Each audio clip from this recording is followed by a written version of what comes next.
राना साहब कल हमारे साथ मरवत साहब, उन्होंने कहा कि केपी गवर्नमेंट ने अफगान मुहाजिरीन के कैंप्स खाली करवाने शुरू कर दिए और उन्होंने एक असिस्टेंट कमिश्नर का नोटिफिकेशन भी मुझे दिया कि अफगान मुहाजिरीन को, हमने वो टीवी पे दिखाया, बाकायदा नोटिफिकेशन की कॉपी थी उनके पास, कि जो किराए पे घर देगा या जायदाद देगा उसके खिलाफ कार्रवाई की जाएगी। अभी इन्होंने ये तस्दीक की कि वो किराया दे रहे हैं, रिस्पेक्टिवली वापस भेजना चाहिए। मैं इसका हामी हूँ, किसी के साथ इज्जत के मुनाफी सलूक नहीं होना चाहिए अनलेस के कोई क्रिमिनल एक्टिविटी में हो, अदरवाइज इज्जत से वापस भेजें।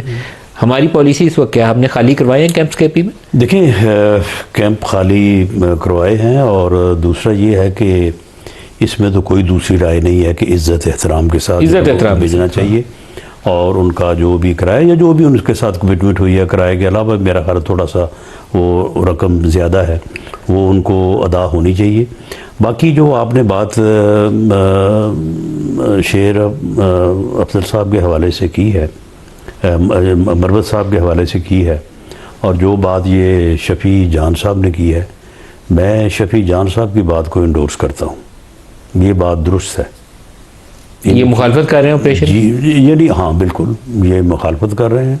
और मरवत साहब जो कह रहे हैं ना कि जिनको फ़र्क आया है रवैये में, तो वो तो खामखा इनको मजबूर करने वाली बात है कि ये जो है वो अब अपने उस रवैये के ऊपर और जोर दें।